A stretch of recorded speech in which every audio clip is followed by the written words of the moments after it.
เอาเชื่ออายุร้อยเฮ้ยลังเปิดประจำงานแอนนะตัวเอ้ยเอาโอ้มันคือมาหนักเบืองนี่วะ จักแล้ว เอาเด้อ เราทึ่งปูนกับทึ่งหินกับทึ่งดิน ประจำ เยอะแต่ปื้อ อย่าไปเร็วสมอเลยมันยีปะเราเลยลองอันสองคนเยอะเอาไปยุ่นลำเอาที่เลยตัวนี้ทางหลังเด้อ ตัวนี้มานี่เนาะ แม่เบิ่ง เอาปีนกรีด แต่ว่าให้น้องเด่นหาสางแบบว่าผู้ใดเฮ็ดได้แบบว่าซอยเรือแน่กระจ้างแน่แบบว่าคันสิจ้างบ่คือในเมืองครับบ่มีเงินนั่นแหละคือเขาคันให้บ่เจ็บเฮ็ดบ่ไหวขนาดเอาปอกลงก็ยังยากนะมีแต่ว่าให้ฝากน้องเด่นหาเด้อเขาเว้าราคาซำใด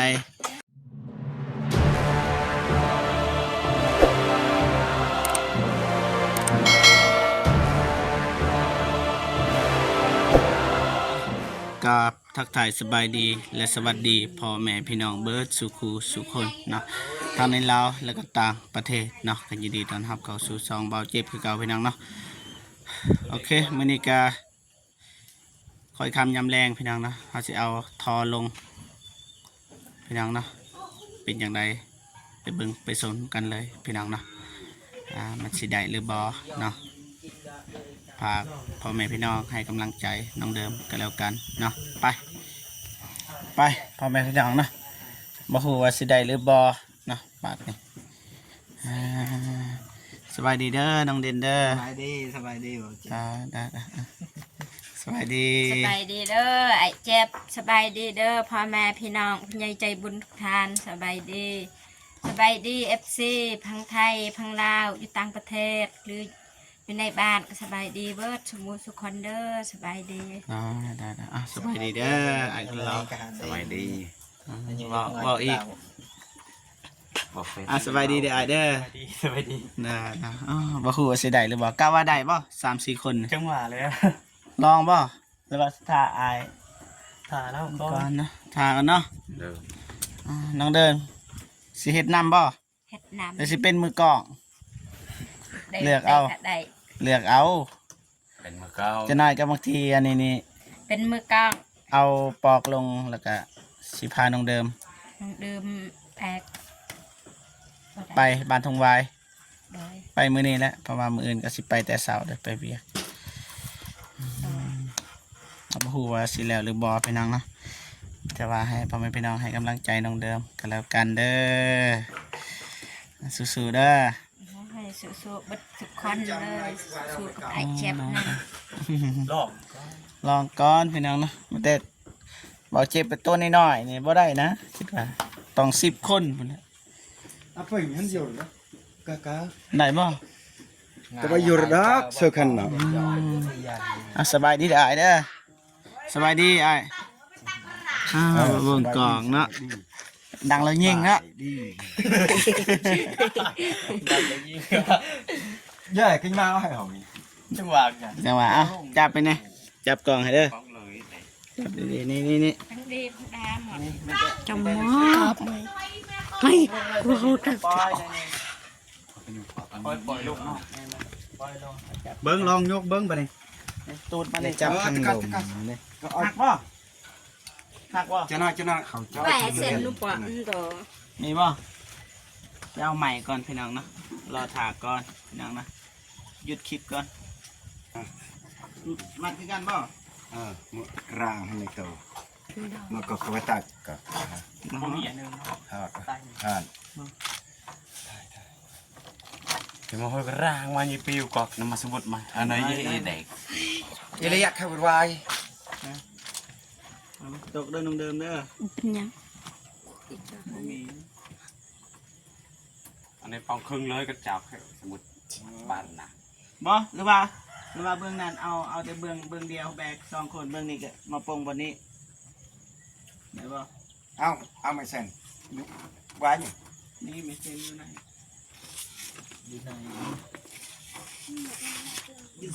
ขาดบ่สมุดมาให้มุดนี่น้องเด่นมุดละเตะ ได้บ่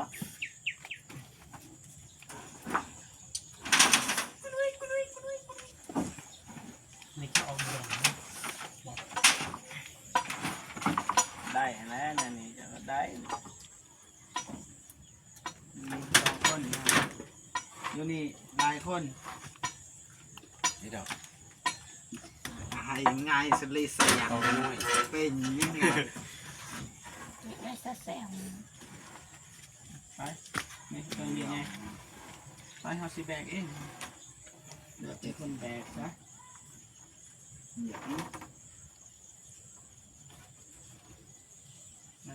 เอาไปตะเปิดก็ไปผูกกระสายกันเด็กน้าหอยน้าผูกเขาได้เอาโดนจะยูนเลย นี่น้องดินเจ้าอย่าไปเอาเสื้อป่ะ จึงแต่นเน่งตั้งกระดาษ ตั้งไหนก็อยู่ เอาตีเสื้อหัวก็ได้ถ่ายพี่น้องหยุดกล้องก่อนแป๊บ ไปเอาอายุได้ไปยังอะไรไม่ติดกัด แดดมันก็ติ้งนะ มันพลัดไปแค่ได้จอดเลยบางพลัดเลยตะบ๊อบแปลงตัวนี้มันเสมอมาขยุยเยอะกันเกิดขยุย มันจะเกิดบ่ อุปลาไอ้เจ้าบ่ไอ้แปลง เยอะ อุปลา มาเอาเปล่าป้านะทีเดียว เยอะจะพุ่ง นับกันหน่อยลองเอาเชื่ออายุร้อย เดี๋ยวเราเปิดไปทำงานแอนเอ้ย เอา โอ้มันคือมาหนักเบืองนี่ว่ะ จักแล้ว เอาเด้อ เราทึงปูนกับทึงหินกับทึงดินเยอะแต่ปื้อ แผ่นดินไม่สวยเด่น เยอะเอาไปเยอะตื้อ จะมาเด้อคนปากก็เด้อ พระ โอเคดึงตี เอาเสื้อไอ้ทางนั้นสบาย เจ้าดึงขึ้นดึงยังไงบ่ดึงได้ บ่ดึงแล้วตัวนั้น ดึงขึ้น ก็ไม่แจ่มถุงซ้ำดอกมึงกัน จับมึงเจ้าตัวนี้ คอยไปดึงเลย นี่ ต่อน้ำกันเยอะกว่า จองกับตะกาวเปียกกระจายเจ้าเยอะ บ่ดึงก็ได้เขาปล่อยก็ได้ บ่ได้นั่นคือขณะของเปล่ามันไปอานา เยอะ ปล่อยเลยนะไหว อ้าว เปล่าตื้อสนอนะ บ่มันบ่ได้คือบางยาเลยถือ คือยาว ปล่อยเลยไอ้ปากก่อนย่อกันเบิ่งนี่ดึงอีกเบิ่งนี่คือบางยา ใต้หันนี่ แตกด้วย นี่ย่ออีกไปย่อย าเอ้ย เจ้า เอาตัวนั้นคือ ดึงกระดอกเอ้ยไปดึงบ้า พอจับเส้นต้องเส้นแต่นี่เด่น ต้องละแสน กระดอกเด่น เส้นนี่ก็เรียก อันหนอกก็ยังหอยหลังได้นำกระบันตังก็เอ็งกลับเฮ้ยเจ้าก ลับเด็กก็ไปกันเลยเด็กยา นั่นกูจะซูนตังหน่อย เยอะ ไป อ้าวเจ้าเอ็นอะไรอะไรติงโอ้ย มันสิขาด ก็ได้ยินก็ไปหยุดน้ำยนต์เลยเดี๋ยวเราอินตก อ้าวเจ้าอ้าว ต่อก็เต้ง เจ้า สักติดกันไล่ อ้าว พอเราเลยยิง ไปเร็วอย่าไปเร็วสมอเลยมันยีปะต้องเลย ล่องอันช่องคนมาแปลง ดึงย่ำนี่วิธีกินเนาะ อันนอกกับ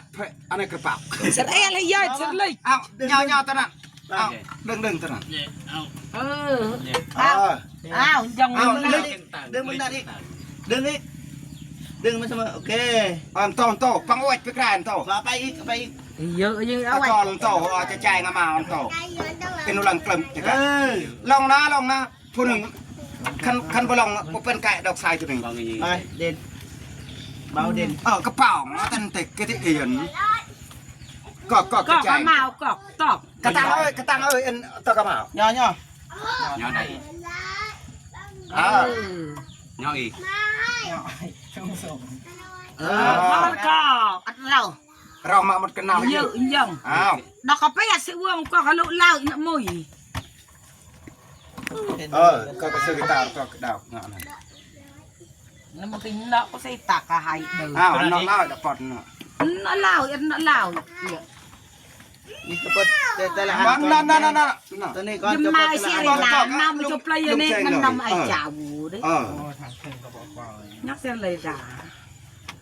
เห็นกับจัวไข่เจ้า มันก็จอกเป็นไร บ่ เยอะ ดึงมัน làm cá hơi tỏ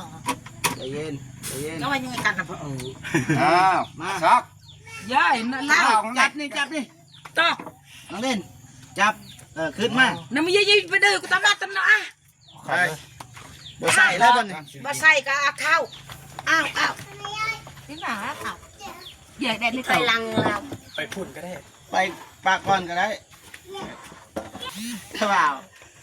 ร่างยายอะไรเด็ก เด็ก ใส่เลยน้องเดิมเอาละ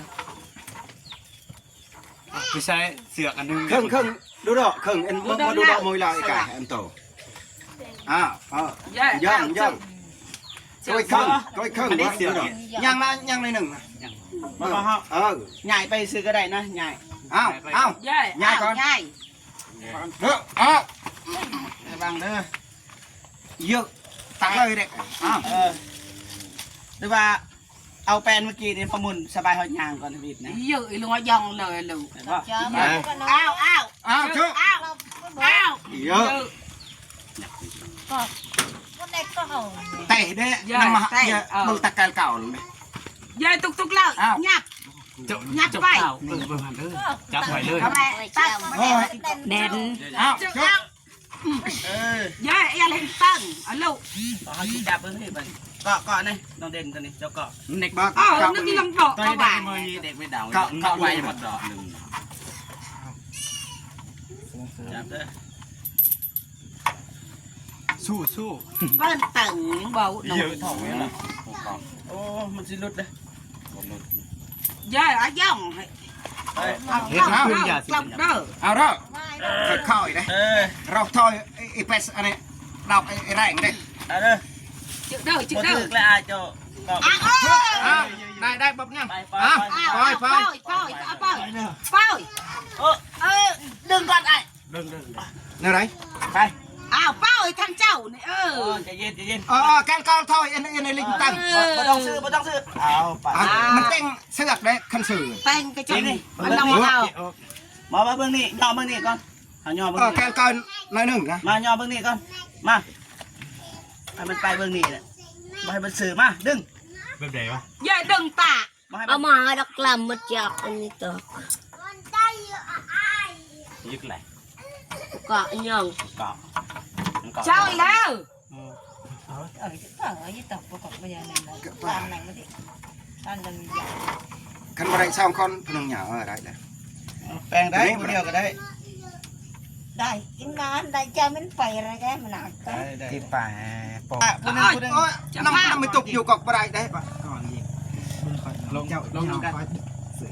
red để cái anh ấy bật kệt tụ kệt mà nặc ở mà nặc đừng ว่าอันนี้มันไอกระปับกับมันง่ายดอกตักว่าเรากัด cái đây cái tục của mình มันตกเดี๋ยวกัดต่อยนะ red đó khang tí mờ đấy อ้าวไหวกันนี่ต้องกลับà ไอ้ ไอ้ดอกไอ้ดอกไอ้ดอกไอ้ดอกไอ้ดอก nhang nói nâng ร ít อมา nhá นี่ อันเนาะไอ้ดอก ทางเฮานี่นะ ซื้อหรือวะ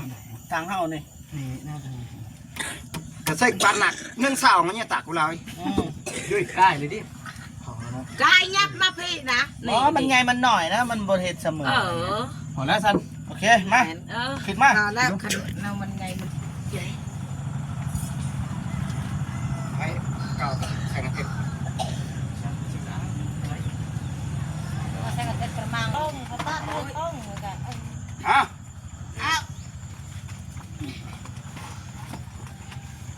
ao ไอ้โตเลย จับเสือกเลย ao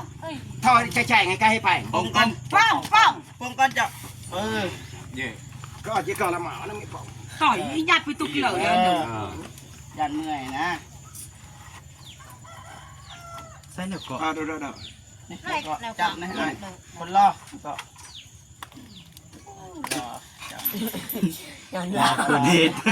đặt dàn ดีเซครับ หยาบ่แม่นเลยไปแล้ว ลายแคท nhà ở vừa rồi như น้ำกะอ้อมสายใช่ไหม บ่เกาะทางนอกก็ได้จะเกาะทางนอก ngày tết Vô mừng. ô cạp เย็ดจับ2 คน ao อ้าวจับ คักเลย เจ้าที่นี่แล้วคืออย่าง อ้าว1 2 3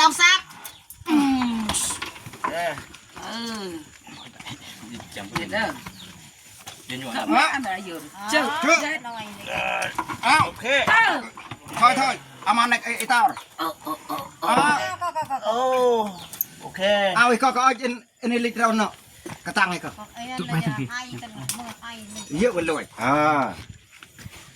อย่าฟังรวยจริงตั้งเล่าล่องลงปอด เอาน้ำกระดอนระบนกายดาวเอาแปนเอากระบอนมาให้ ยูลูกบ่ เส้นอยู่ลืมก็ได้ ช่าง คันบ่2คนบ่ได้ ที่อยู่ ได้เอายังได้นึงมานี่ มันนี่ นี่ เดี๋ยว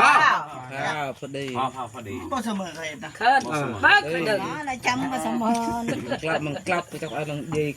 โอ้หาปอกเรือซ้ำบ่เรือดับพอดี นี่มาใส่กันได้เจอ พอดีนะเขาเทซุ่มกระตังตัวนี้เอานางถ่าย ลำเลือกันเนาะไอ้ตักหน่อยปะ อะไรมา เด้งตาอ่างน้ำให้อ่างน้ำมันเดือดอ้าว อ้าว มันเป็นสินักกันหลายคน มือดื้อ อ้าว แต่ไม่ลงมาสาม อ้าวไปเด้ออ้าว ไหน เรียกออกมา มาได้คันเสือกได้ อ้าว อ้าว ตัวนี้คือบ่มัดก็ได้เนาะ บ่มัด ได้ มา อ้าว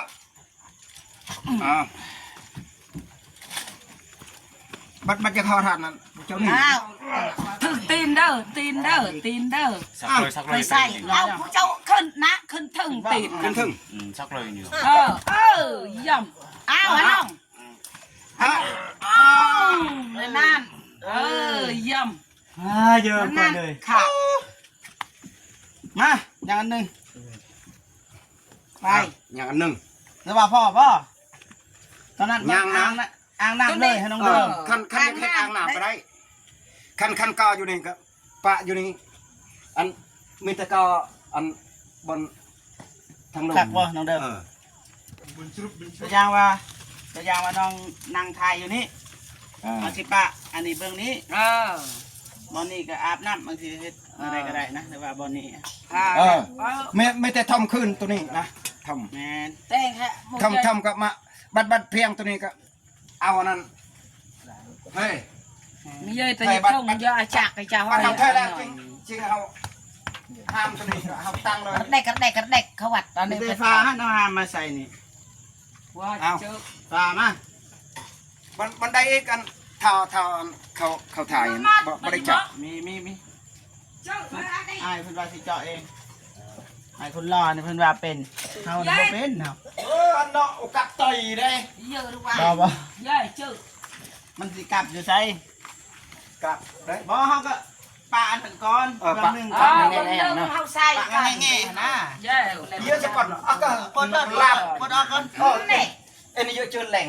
เบ๊ะ มา1 2 เยอะ อ้าวเยอะอายุอะไรไปก็เอ่ย เยอะมันตุ๊กตุ๊ก นี่ หน่อย น้อยนะคะ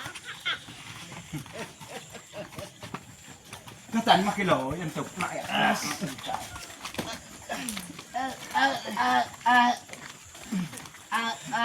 ปงก่อน กระตุ้ดอัน ตุ๊ก อ้าว ตุ๊ก เดี๋ยวบัดนี้ย่อบัดนี้เบิ่ง เอายาว เยอะก็ไม่เราเยอะเอาไปยุ่นลำเอาที่เลย เยอะ ตัวนี้ทางหลังเด้อ ตัวนี้มานี่เนาะ แม่เบิ่ง อ้าวปีนกรีด แ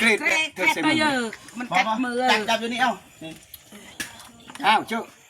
ขาดมือเด้อระวัง ขาดมือขาด มือขาด มือขาดมือ มันเข้า อ้าวยังหน่อยนึง เอาโดน2 อ้าว เยอะอยู่ ย่อ เยอะมันเลยไปสักอัดเด้อเป็นเนียนอากาพุ่งโป่งกูจะตุ้ง ไป เอาเยอะ เยอะกว่าเยอะปะ อ้าว1 2ยัง เยอะว่าเสมอเนาะ อ้าว1 2ยังกระโดดเพียงอันติกระเบลีงต่าง กระโดด เอา เยอะ ใหญ่ เป็นปะ ปีนก็ปีนเอาหนึ่ง เขาเจ้ามือก็เจ้าไม่ปีนบ่ มันก็ไม่เอาอยู่ ไปเอาอยู่ใครแม่หยอกไหนปีนบ่ได้ไหน เยอะ เอาหนึ่งสอง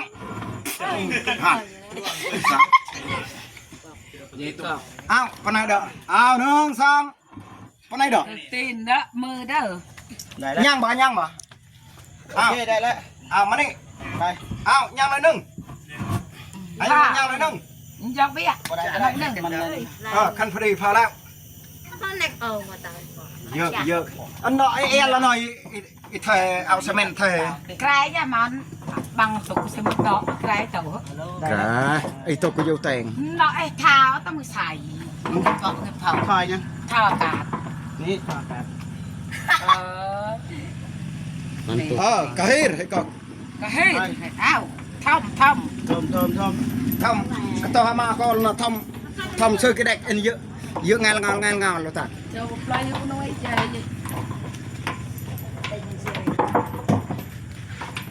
อ๋อจังได๋จังคุดเอาก็ได้ขอบใจหลายๆเด้อขอบใจหลาย ใจลายเด้อบัดสมุดสำคัญเด้อ ๆได้ขอบใจบ่มีหยังให้เลยมื้อนี้เนาะ เราเนาะ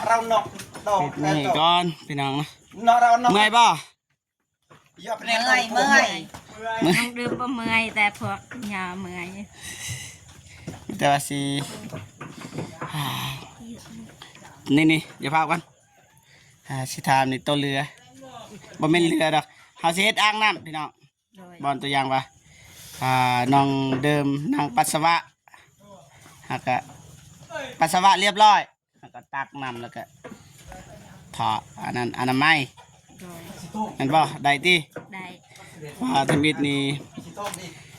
ทีมงานเฮาสร้างน้ำกันนะครับบ่าวเตียงทองนะอายเพิ่นว่าให้เอาอาหารนะแต่ว่าเฮาขุดนี่2 เมตรพี่น้องนะ เส้นเมื่อกี้ แต่ว่ามันเรือนี่มันเรือก็เลยอันนี้ก็ยังอยากเรือแหละคันเฮาใส่หามันเยอะพอดีเลยเฮาสิเฮ็ดอ่างน้ำเอาพี่น้องเนาะมันจะว่าพายักเม่นอยากหายอยากดาก็ตามสบายพี่น้องนะ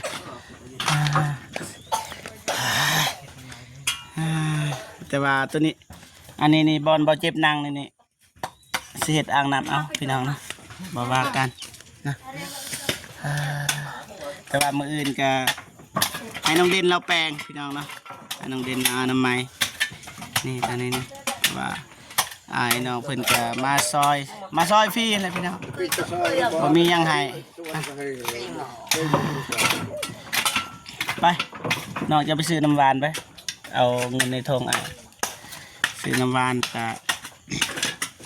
นั่งพักผ่อนแล้วก็กินบาทนี่แหละ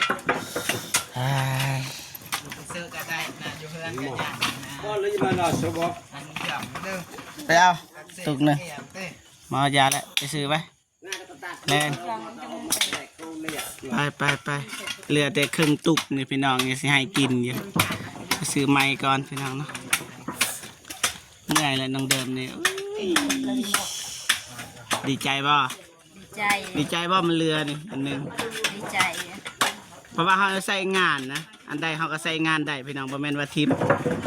เขาใส่งานได้เบิดเนาะมีแต่ว่าเจ้าน้อยนี่เบาเจ็บสิไปส่งน้องเดิมไปบ้านพี่สาวเพราะว่ามื้ออื่นต้องไปเฮ็ดเวียกแต่เช้าเพราะว่ามีผู้ใหญ่ใจดีเพิ่นซอยเรือทางไอ้เบาเตียงทองพี่น้องเนาะให้5 คนมาเสียหญ้าซอยน้องเดิมเนาะสิจ้างวันละ100,000ก็ประมาณนั้นนะพี่น้องเนาะมื้อนี้ก็สิไปส่งน้องเดิมก่อนพี่น้องไปหาพี่สาวแล้วก็หาคนที่จะไปทำงานมื้ออื่นเพราะว่าน้องเดิมก็หาเป็นทีมห่อเนาะบางทีก็บ่ฮอด16-7 คนก็เอาขอแก้ไขบางทีก็สิเอาน้องบองเอาน้องสาลีไปซอยนำพี่น้องเนาะให้มันครบคนนะฮะซอยๆกันนะทางห้องน้ำนี่ก็ให้น้องเด่นจัดการนี่แปลงให้มันพอดีพี่น้องเนาะแล้วก็สิหาสร้างมาเฮ็ดห้องน้ำให้น้องเดิมเนาะมานี่น้องเดิมเนี่ยมาไก่นั่งลงตามคำสั่งเลยน้องเนาะมีแต่ว่าให้น้องเด่นหาสาง แบบว่าผู้ใดเฮ็ดได้แบบว่าซอยเรือแน่กระจ้างแน่แบบว่าคันสิจ้างบ่คือในเมืองครับก็บ่มีเงินนั่นแหละคือเขาคันให้บ่เจ็บเฮ็ดบ่ไหวขนาดเอาปอกลงก็ยังยากนะมีแต่ว่าให้ฝากน้องเด่นหาเด้อเขาเว้าราคาว่าซำใดคันเฮาจ่ายไว้เฮาก็สิจ่ายคันบ่ไหวเฮาก็สิให้เบานุ่งบ่ผู้ใดเฮ็ดเป็นจึงมาเฮ็ดแบบนั้นนะเพราะว่าทีมงานเฮาก็บ่วางคือกันนั่นแหละบ่เจ็บก็บ่เป็นก็บ่ได้อายว่าบ่เป็นเลยพี่น้องนะย่านว่าจะน้อยบ่ออกกินเหม็นอันนี้นั่นมันสิยากนะมีแต่ว่าจ้างสร้างเอาเนาะโอเคมีแต่ว่าอยากให้น้องขอบคุณแม่ลินแม่เกวลินนะที่ซื้อปอกมาให้ในครั้งนี้เนาะเอา ขอบคุณเด้อทางพญายใจบุญอยู่ทางไทยแม่เกวาลินขอให้แม่อยู่เย็นเป็นสุขสุขกายสุขใจความเจ็บอย่าได้ความไข้อย่ามีให้หังให้มีโศกให้นานให้แหงให้บังเหตุเวียกการงานอันใดก็ขอประสบผลความสำเร็จให้อายุมันควันยืนนอนก็ได้เงินหมื่นตื่นก็ได้เงินแสนไปที่ใดก็คอยไปฮอดจอดถึงไม่มีคนหักคนหอมเหตุเวียกงานกันได้คอยเจริญรุ่งเรืองปรารถนาสิ่งใดก็ได้สิ่งนั้นเด้อสาธุ ได้ไม่แต่ว่าน้องไปยืนให้กำลังใจนี่ก็ได้น้องนะมาเฮ็ดบาทเฮ็ดต่อ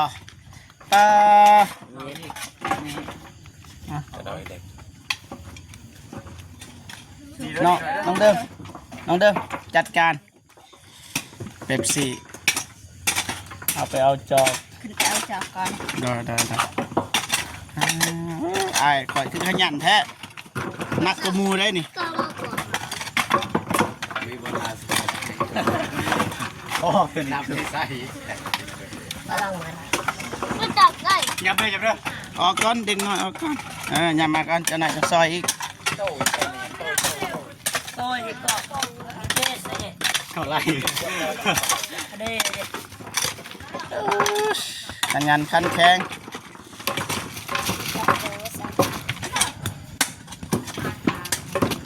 เอาเสื้อออกเลยเนาะ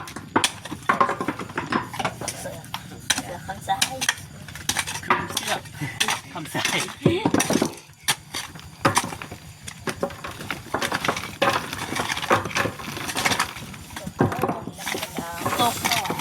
น้องเด่นมือนี่มามืออื่นจะพักก่อนพี่น้องก่อนหาสร้างเพิ่นสร้างคนมาเฮ็ดเนี่ยจางเอาซอยแน่จ้างแน่คันแบบว่าจ้างไอ้ลีรอมันกับบ่ได้แต่เราบ่มีเงินซอยแน่จ้างแน่พี่น้องนะอยากให้น้องเด่นน้องเดิมหาน้องเด่นให้อายเพิ่นก่อนไงล่ะบ่มีน้ำกอดเนาะแห้งห่อนก็เก่าแหละมันดอกลายติ้งเนาะเลย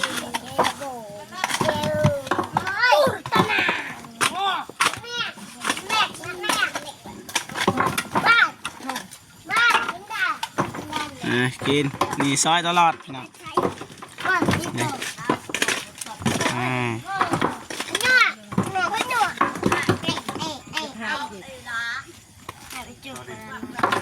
เจอเด็กหน่อยนะจะหน่อยมาใส่ให้งานเด็กพี่น้องไปจัวหน่อยมานี่ทายไปแล้วบ่มียังให้เลยถามซื่อๆมานี่ได้มาสบายดีก่อนไหมโอ้ยดังแล้วยิ่งเนาะสบายดี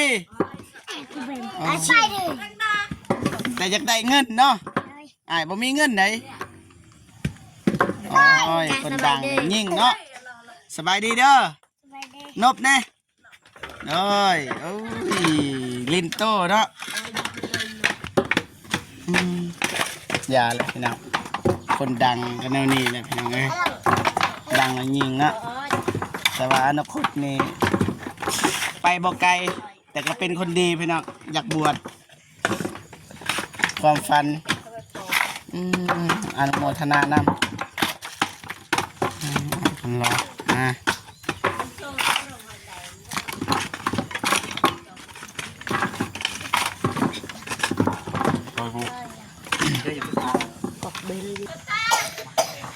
โอเคพ่อแม่พี่น้องเนาะเอาปอกลงพิธีห่อนะแต่ว่ายังเหลืออันหนึงนะแต่ว่าเขาจะเฮ็ดอ่างน้ำให้น้องเดิมพี่น้องเนาะบอนที่แบบว่าบอนนางปัสสาวะอนามัยแหละพี่น้องเนาะแล้วบอกว่ากันเขาใส่งานได้พี่น้องเนาะเขาบริทีมก็จะว่ากันเนาะสุดท้ายนี่ก็ขออวยพรในใจให้พ่อแม่พี่น้อง FC ทุกๆคนจงมีแต่ความสุขสุขภาพแข็งแรงประสบผลสำเร็จในหน้าที่การงานไปที่ใดเขาก็ให้ไปฮอดยอดถึงอย่าเจ็บอย่าเป็นและร่ำรวยยิ่งขึ้นไปเด้อนะแล้วก็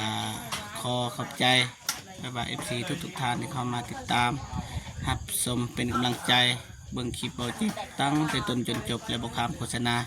จังใดก็ขอขอบใจหลายๆนะสาธุเอาคลิปนี้เบาจิบก็สิจบคลิปก่อนพี่น้อง